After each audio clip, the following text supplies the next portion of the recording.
आज एकादशी व्रत में सुने गणेश भगवान की कथा। सेठ सेठानी और गणेश जी की कहानी। एक गांव था जिसमें एक सेठ जी अपने परिवार के साथ रहते थे।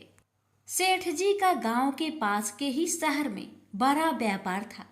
सेठ जी गणेश जी की पूजा श्रद्धा एवं विश्वास से करते थे, जिससे सेठ जी के घर में अन्न धन के भंडार सदैव ही भरे रहते थे।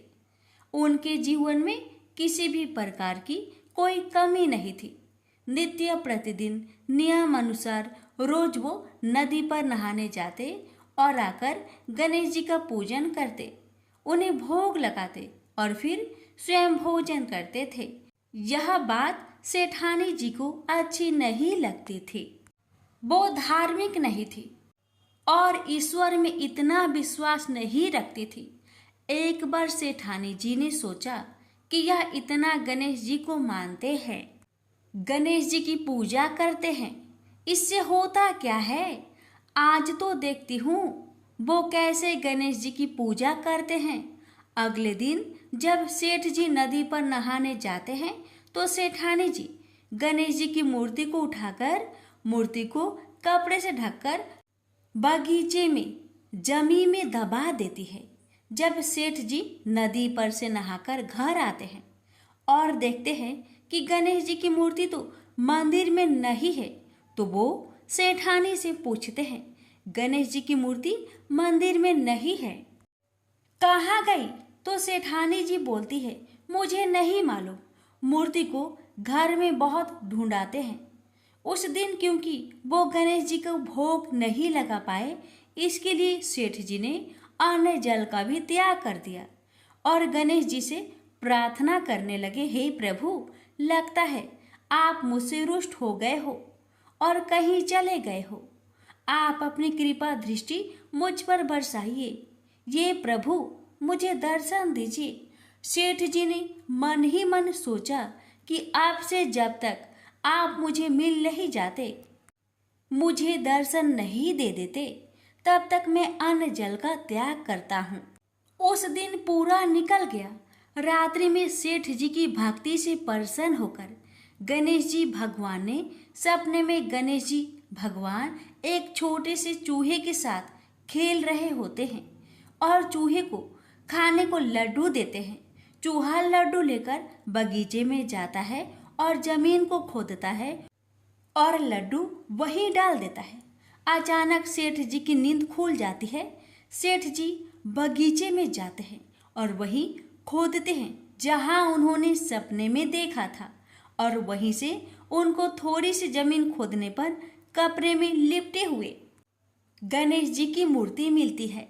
सेठ जी गणेश जी की मूर्ति की पूजा करके उनको यथास्थान स्थापित करते हैं और सेठानी के पूछने पर सारा वृत्तांत उन्हें सच सच बताते हैं।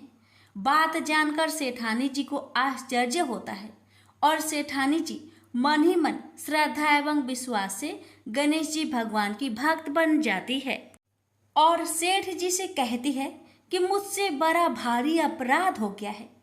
अब हम दोनों पति पत्नी प्रेम सहित गणेश जी भगवान की आराधना करेंगे एवं उनकी पूजा में कभी कोई कमी नहीं आने देंगे। यह सुनकर सेठ जी अत्यधिक प्रसन्न हो जाते हैं और दोनों पति पत्नी गणेश जी भगवान को धन्यवाद करते हैं। जय बोलो, गणेश जी भगवान की जय हो, सदा ही जय हो प्रभु, अपनी अनुकंपा सेठ सेठानी के समान ही हम सभी पर बनाए रखना। कहानी सुनने वालों की सभी मनोकामनाएं पूर्ण करना। एक बार गणेश जी एक बहुत सुंदर गांव से गुजर रहे थे। इस गांव के खेत हरे भरे थे। सुबह का समय था। ठंडी पवन का आनंद लेते हुए गणेश जी मूषक पर सवार होकर चले जा रहे थे। इतने में वह एक खेत से गुजरे तो आनंदवश फसलों में हाथ फिरा दिया। गणेश जी के ऐसा करने से उस फसल के कुछ दाने हाथ में आ गए। अब गणेश जी को पछतावा हुआ कि उन्होंने तो चोरी कर ली। भले ही उन्होंने जानबूझकर नहीं चुराया, लेकिन अब फसल के दाने तो उनके हाथ में आ गए। गणेश जी ने गिने तो वह 12 थे। अब गणेश जी ने उस खेत के मालिक को खोजा और उन सेठ जी के यहाँ 12 साल की नौकरी पर लग गए। एक दिन सेठानी राख से हाथ धोने लगी तो गणेश जी ने सेठानी का हाथ पकड़कर मिट्टी से हाथ धुलवा दिया। सेठानी ने सेठ जी से शिकायत की और कहा कि देखो, नौकर ने मेरा हाथ पकड़ लिया। सेठ जी ने गणेश को बुलाकर पूछा कि तुमने सेठानी का हाथ क्यों पकड़ा? गणेश जी ने बोला कि मैंने तो बस ये कह रहा था कि राख से हाथ धोने से घर की लक्ष्मी नाराज होकर घर से चली जाती है और मिट्टी से हाथ धोने से आती है। सेठ जी ने सोचा कि गणेश ठीक कह रहा है। थोड़े दिनों बाद कुंभ का मेला आया। सेठ जी ने कहा, गणेश, सेठानी को कुंभ के मेले में स्नान करा कर ले आओ। सेठानी किनारे पर बैठकर नहा रही थी तो गणेश जी उनका हाथ पकड़कर आगे डुबकी लगवा लाए। घर आकर सेठानी ने सेठ से कहा कि गणेश ने तो मेरी इज्जत ही नहीं रखी और इतने सारे आदमियों के बीच में मुझे घसीटकर आगे पानी में ले गए। तब सेठ जी ने गणेश जी से पूछा कि ऐसा क्यों किया? तो गणेश जी ने कहा कि सेठानी किनारे बैठकर गंदे पानी से नहा रही थी तो मैं आगे अच्छे पानी में डुबकी लगवा कर ले आया। इससे अगले जन्म में बहुत बड़े राजा और राजपाट मिलेगा। सेठ जी ने सोचा कि गणेश ठीक कह रहा है। एक दिन घर में पूजा पाठ हो रही थी, हवन हो रहा था। सेठ जी ने गणेश को कहा कि जाओ सेठानी को बुलाकर ले आओ। गणेश सेठानी को बुलाने गए तो सेठानी काली चुनरी ओढ़कर चलने लगी तो गणेश जी ने काली चुनरी फाड़ दी और कहा कि लाल चुनरी ओढ़ के चलो। सेठानी नाराज होकर सो गई। सेठ जी ने आकर पूछा, क्या बात है? तो सेठानी बोली कि गणेश ने मेरी चुनरी फाड़ दी। सेठ जी ने गणेश को बुलाकर बहुत डांटा तो गणेश जी ने कहा, पूजा पाठ में काला वस्त्र नहीं पहनते हैं, इसलिए मैंने लाल वस्त्र के लिए कहा। काला वस्त्र पहनने से कोई भी शुभ काम सफल नहीं होता है।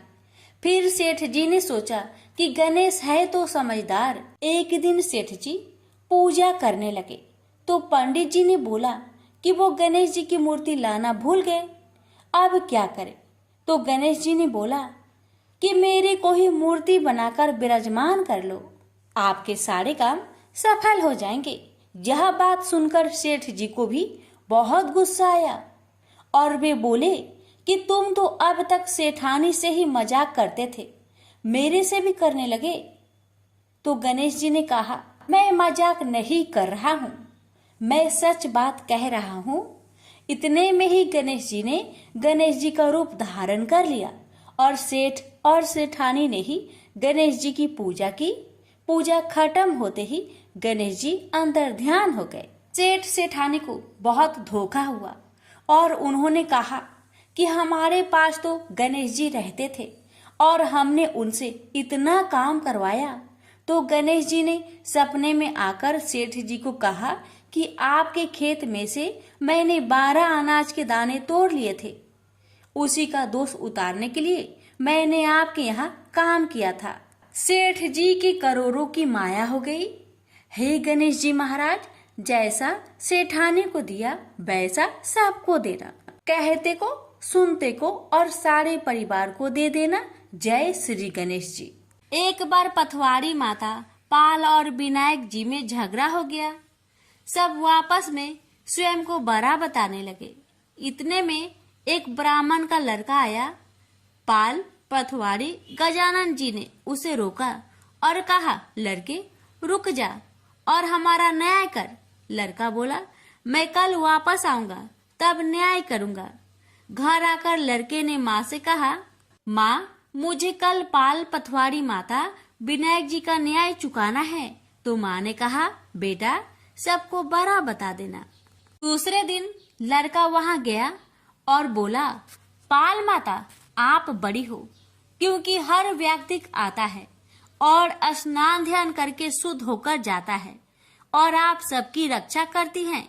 हे पथवारी माता, आप सबसे बड़ी हो, क्योंकि कितने भी तीर्थ धर्म ध्यान कर ले पर आपकी पूजा किए बिना उनका कार्य पूर्ण नहीं होता।